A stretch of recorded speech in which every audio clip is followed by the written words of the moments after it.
Selamat pagi. Selamat pagi. Selamat berjumpa kembali di kelas sekolah minggu. Selamat bergabung lagi bersama kami. Yes. Dan kita sudah lewat dari setengah pelajaran di kesatuan ini. Yeah. Mari kita bersama-sama mempersiapkan diri. Kita akan mulai dengan berdoa. Silakan Bapak. Kami kembali datang hadirat Tuhan. Kami bersyukur atas penyertaan Tuhan, atas kasih Tuhan, sehingga tubuh kami boleh Tuhan beri kekuatan, kesehatan, dan siap untuk mendengarkan firman Tuhan yang akan dibagikan, didiskusikan juga dalam kelas kami pada pagi hari ini. Kami serahkan hati dan pikiran kami dalam nama Tuhan Yesus, Juru Selamat kami yang hidup. Amin. Amin. Nah, pelajaran ke-7. Yes.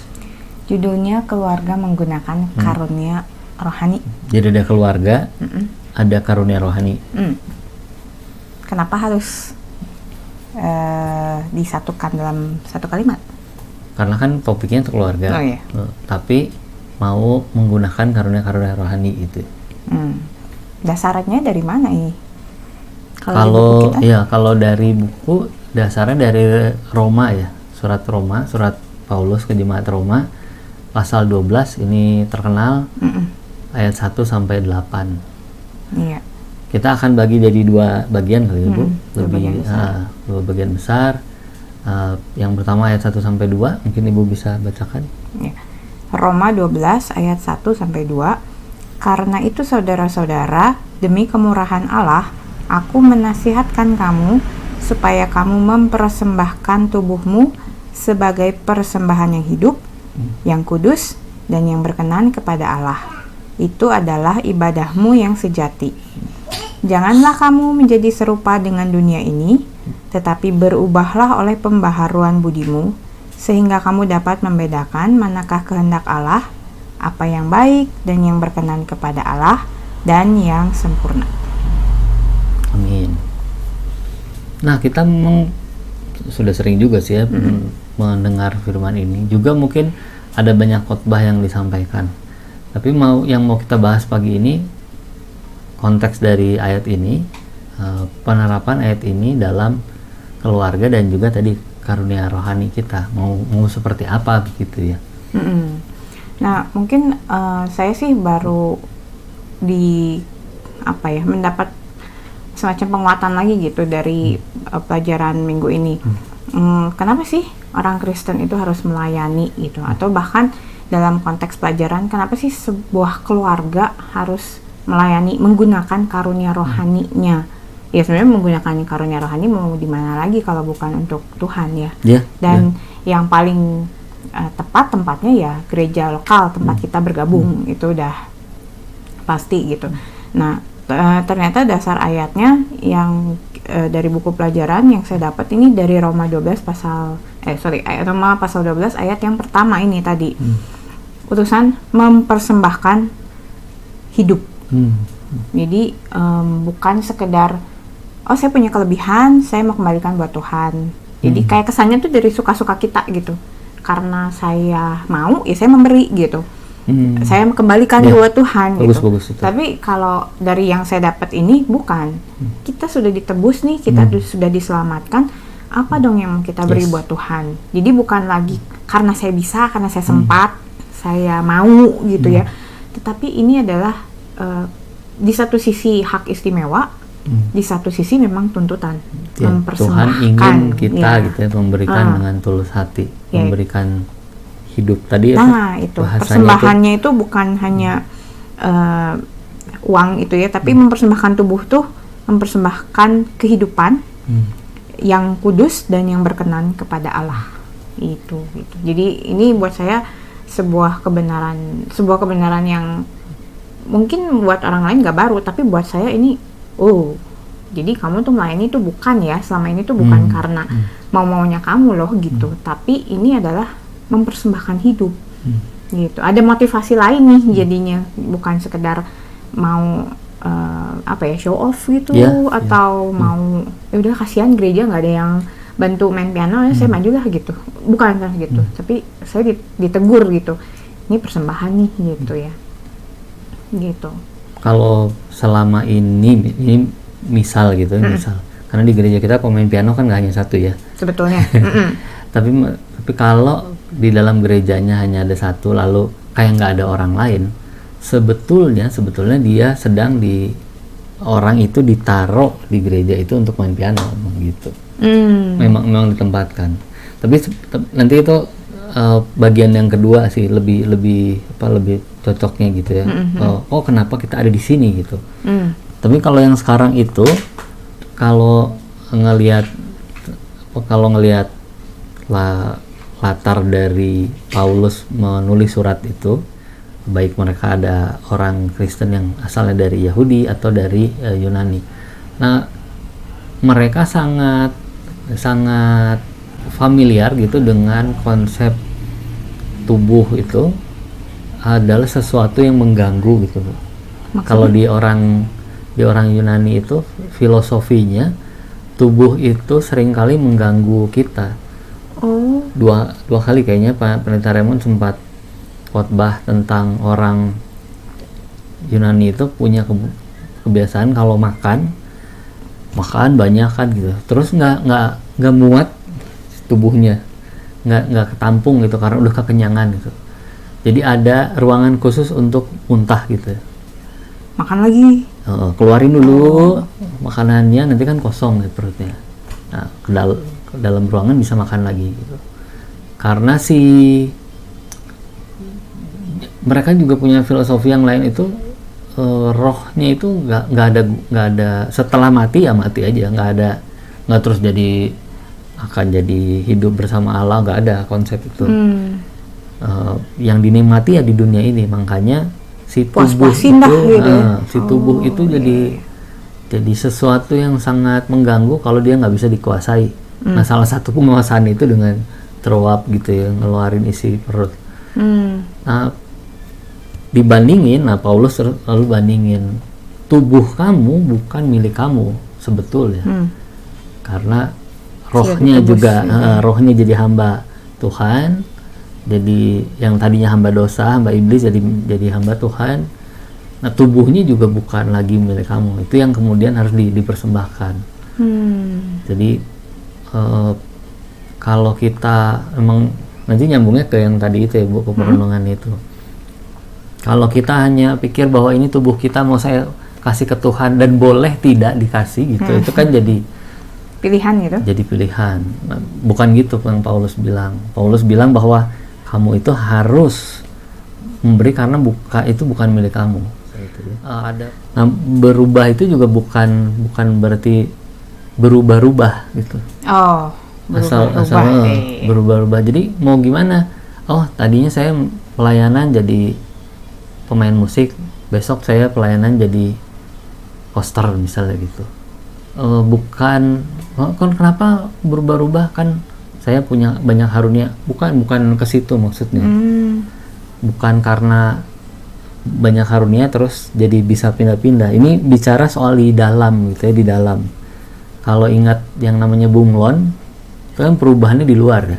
Di dalam dia tetap bunglon, dia tetap nggak terus berubah warna, dari warna coklat berubah jadi warna hijau terus dia jadi pemakan daging gitu. Kan nggak, dia tetap aja jadi pemakan daun, nggak berubah dianya. Atau bunglon bisa makan cicak nggak sih? Nggak tahu. Belum nanya. Jarang ketemu bunglon sih. Nah, perubahan yang dimaksud Paulus adalah perubahan yang di dalam itu. Pembaruan budi itu bukan ngikut dunia itu berubah loh. Kalau dalam itu ya, dalam konteks yang dibilang Paulus, dunia terus berubah, tapi berubahnya itu kayak si bunglon itu, hanya berubah tampilan, gak berubah isinya. Dan itu yang beda dengan orang yang diubah Kristus. Diubah Kristus itu dari dalam baru keluarnya menunjukkan hasil perubahan itu. Nah, itu makanya perubahannya harus secara budi, bukan secara fisik luarnya, tampilannya. Nah, memang ini diperkuat juga di buku pelajaran disinggung tentang Efesus 4 ayat 23. Di sini dibilang supaya kamu dibaharui di dalam roh dan pikiran gitu. Jadi yaitu ya, ke arah budi itu. Kalau misalkan teman-teman mempertanyakan apa sih budi, saya sempat juga nyari di terjemahan bahasa Inggrisnya itu mind istilahnya. Jadi what's inside gitu ya. Dan di kitab Efesus ditegaskan ya roh, pikiran gitu. Nah, sehingga ketika kita terlibat dalam pelayanan menggunakan karunia rohani kita itu ya kembali ke tujuan di ayat 1 tadi ya, persembahan yang hidup, yang kudus, dan yang berkenan. Karena sudah ada perubahan juga tadi itu kan ya, makanya kita bisa berkenan di hadapan Allah gitu. Nah, memang ini juga buat saya satu hal yang baru tuh, kan suka ada dulu tuh, boleh nggak sih orang Kristen ngerokok misalnya gitu ya, boleh nggak sih orang Kristen pakai narkoba lah atau apalah ya kayak gitu-gitu gitu ya, terus seks bebas kayak gitu kan nggak di oke lah kalau seks bebas mungkin ada ya ayatnya dilarang, harus menjaga kekudusan. Tapi untuk hal-hal yang tadi itu kan secara eksplisit mungkin nggak ada di Alkitab. Tetapi kalau kita kembali ke kitab Roma ini persembahan yang kudus ini ya. Jadi di buku dijelaskan juga. Nah, kudus itu gimana? Kudus dan berkenan itu ya termasuk tadi itu tidak merusak tubuh misalnya dengan hal-hal yang tidak baik ya, kayak tadi yang saya singgung kayak rokok atau narkoba, itu yang jelas merusak tubuh gitu ya. Jadi gimana kita mempersembahkan hidup yang kudus, yang berkenan, yang hidup ini kalau kondisinya udah ya gitu deh ya gitu, antara on and off gitu. Nah itu kan tubuh yang rusak mau dipersembahin gimana itu ya. Bahkan kalau teman-teman mungkin ingat gitu ya, itu di zaman perjanjian lama kalau udah urusan persembahan itu domba, lembu yang dibawa itu tidak bercacat judulnya. Itu urusan baru fisik luar nih ya gitu. Nah kita tuh lebih dari itu ya, udah gak boleh fisik, bukan ngomongin cacat fisik maksudnya misalnya orang buta misalnya gitu, bukan ya, ini ngomongin fisik yang sengaja dirusak misalnya gitu ya. Tapi bahkan kita udah sampai ke kondisi tadi pikirannya, budi itu yang juga harus diubahkan. Jadi sekomplit itu urusan menggunakan karunia roh sebagai persembahan di hadapan Tuhan. Karena tubuh itu ya, tubuh yang dibawa. Tubuh itu berarti satu paket semuanya nih gitu, yang kita sudah belajar beberapa pelajaran lalu, ada tubuh, jiwa, roh itu ya dibawa semua di hadapan Tuhan gitu. Nah bagian kedua ya ini ya aplikatif mungkin ini ya. Iya, harusnya lebih aplikatif karena yang dasarnya udah yang tadi itu ya. Sekarang ini kita bicara tentang apa yang dipunyai oleh masing-masing kita. Saya bacakan Roma 12 ayat 4-5. Sebab sama seperti pada satu tubuh kita mempunyai banyak anggota, tetapi tidak semua anggota itu mempunyai tugas yang sama. Demikian juga kita, walaupun banyak, adalah satu tubuh di dalam Kristus, tetapi kita masing-masing adalah anggota yang seorang terhadap yang lain. Nah, mungkin sedikit tambahan di ayat 6 ini ya, di bagian 6a. Demikianlah kita mempunyai karunia yang berlain-lainan menurut kasih karunia yang dianugerahkan kepada kita. Jadi ya itu ya, berbeda-beda itu ya karunianya. Jadi ada yang jadi tangan, yang jadi pipi, yang jadi hidung gitu ya. Jangan dioperasi plastik makanya. Jangan coba dipermak gitu ya. Nah, nggak tahu kalau menurut Ibu gimana, sejauh ini kita sudah di on the track nggak sih kalau di gereja kita nih ya, bicara di gereja kita, kita ada di track yang benar nggak, bahwa tiap-tiap orang itu memberikan karunia rohaninya untuk gereja. Tadi di awal kan itu ya, karunia rohani ini buat apa? Ya buat anggota tubuh yang lain, tadi dikuatkan juga ayatnya. Itu anggota tubuh yang lain, untuk gereja, berarti gereja Kristus, untuk pertumbuhan gereja. Nah, sudah digunakan belum? Nah, ini menarik sih. Kemarin waktu saya merenungkan pelajaran ini tuh sempat terpikir pelayanan di gereja itu kayak ada dua gitu. Ada face side dan back side gitu ya, istilahnya gitu. Apakah pelayanan face side lebih penting daripada back side? Gak juga sih menurut saya gitu ya. Ada orang-orang yang secara setia berdoa. Kita udah pernah belajar ya, doa itu bukan cuma, gitu kan. Itu penting. Nah, mungkin orang-orang ini merasa saya tidak sedang melayani di gereja kok. Saya mah berdoa di rumah gitu ya. Tapi dia mendoakan misalkan pendeta, mendoakan guru-guru sekolah minggu, atau mendoakan hal-hal lain yang berhubungan dengan gereja. Apa itu terus jadi bukan pelayanan, bukan menggunakan karunia rohani? Kalau menurut saya sih termasuk ya. Termasuk. Tapi pelayanan yang di Faithside ini ya orang-orang yang backside itu juga termasuk buat saya orang-orang yang di multimedia gereja. Mereka nggak pernah nongol tuh di dalam setiap siaran kita. Tapi ketika ada masalah, kita tahu siapa yang harus dihujat gitu kan ya. Jadi they're backside people gitu. Tapi pelayanan mereka apa jadi nggak cukup penting? Nggak juga. Mereka nggak ada, kita nggak bisa siaran. Mereka miss, siaran terganggu misalnya gitu ya. Itu baru yang terpikir oleh saya gitu. Belum mungkin pelayanan-pelayanan yang lain. Nah jadi kalau tadi pertanyaannya apakah gereja kita sudah on the track? Ya saya sih melihat banyak orang sudah mengambil peran gitu ya. Walaupun mungkin belum semua. Saya sih mengucap syukur kalau misalnya teman-teman ada yang selama ini mau menyaksikan pelajaran, misalnya memberi respons itu tuh mungkin buat teman-teman cuma ngisi waktu luang misalnya. Tapi buat kami itu aduh, kami dihargai murid gitu. Aduh, pelajaran ini boleh menguatkan gitu, atau bahkan sekian lama kemudian masih bisa diingat, itu wah luar biasa itu buat kami para guru ini ya gitu. Atau mendoakan misalnya teman-teman di rumah juga terbiasa mendoakan, itu udah menggunakan karunia rohani, itu udah bukan sekedar cuma gitu ya, hanya karena nggak kelihatannya, bukan di Faithside-nya, bukan berarti nggak ada pelayanan di sana gitu. Kalau buat saya ya. Menarik tuh, karena waktu itu ada misi, dia dari misi baptis tuh, dari istilahnya apa, International Mission Board. Jadi orang ini, pendeta ini cerita tentang ayahnya tuh bukan orang rohani gitu ya, bukan kayak dia pendeta, tapi ayahnya itu kerja di perusahaan dan nggak nyambung dengan pelayanan Kristen itu, backside itu yang tadi, bahkan backside pun enggak gitu ya. Ya, jadi ayahnya itu cuma datang selama lebih dari 20 tahun katanya. Ayahnya itu datang ke gereja cuma buat ngecekin engsel pintu dan jendela. Oh, cuma buat itu aja. Kesannya cuma ya? Iya, tapi dia mau memberi gitu ya. Memberi diri. Jadi dia datang ke gereja cuma buat ngecek itu, supaya setiap engsel jendela pintu begitu dibuka lancar gitu. Kita nggak ada yang tahu itu ya. Dan mungkin buat orang-orang apa sih pentingnya? Tapi itu kalau kita bicara tentang tubuh ini kan semuanya kita nggak bisa ngomongin tentang hanya di muka aja. Iya.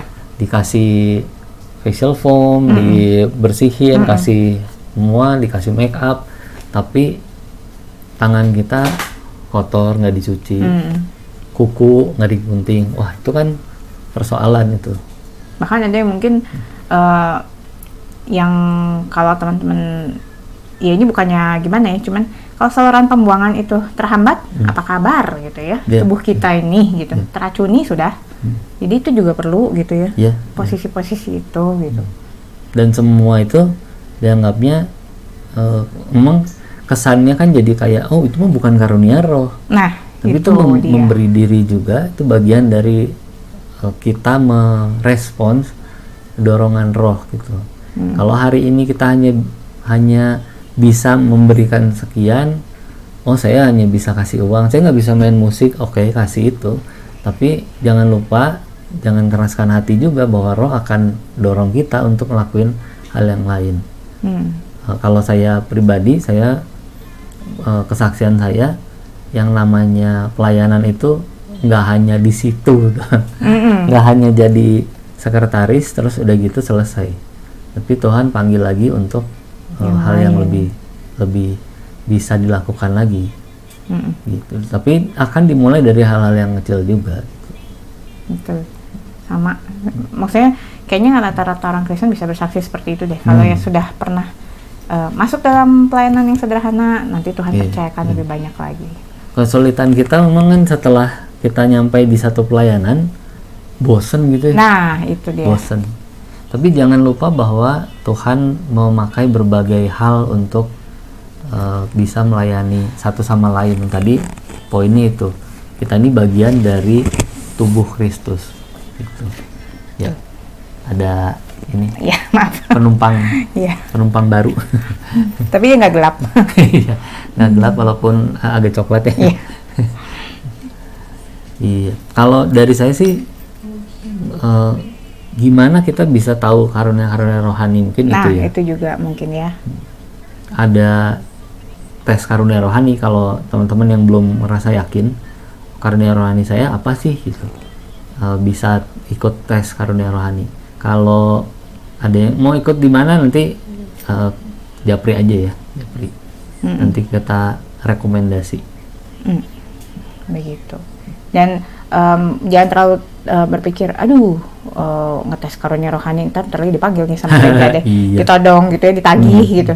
Enggak sih, tapi Bukan. kita Setelah mendorong. itu, setelah melakukan pengetesan itu, nanti harus didoain lagi. Iya. Dan kembali lagi bahwa ketika kita mau melayani gitu, motivasinya adalah mempersembahkan hidup. Jadi jangan jadi beban, karena kalau beban pasti berat. Tapi juga jangan jadi kayak gereja nggak jalan kalau nggak ada saya, atau sebuah pelayanan nggak berhasil kalau saya nggak ada gitu. Yes. Itu juga kesombongan gitu. Jadi kita tetap kembali ke prinsipnya bahwa kita mempersembahkan hidup. Baik, demikian pelajaran kita hari ini ya Pak, Ya. dan juga teman-teman. Saya akhiri dalam doa. Ya. Yuk kita berdoa dulu. Kami mengucap syukur Tuhan Yesus untuk pelajaran hari ini. Terima kasih karena Tuhan berbicara kepada kami melalui firman yang begitu tegas menjelaskan. Terima kasih karena Roh Kudus juga memberi pengertian pada kami. Masih. Dan biarlah Roh Kudus juga boleh bekerja di dalam hati murid-murid kami atau juga jemaat lain yang menyaksikan video ini, supaya ketika mereka mendengar perkataan Roh yang mau meminta mereka mempersembahkan hidup mereka dalam menggunakan karunia rohani mereka, mereka tidak mengeraskan hati dan bahkan ikut terlibat. Terima kasih Tuhan Yesus, sekali lagi kami akhiri pelajaran hari ini. Hanya di dalam nama Tuhan Yesus kami berdoa dan mengucap syukur. Amin. Amin. Terima kasih Terima sudah kasih sudah menyaksikan. menyaksikan. Tuhan Yesus berkati. Yesus memberkati. Sampai jumpa. Sampai minggu depan.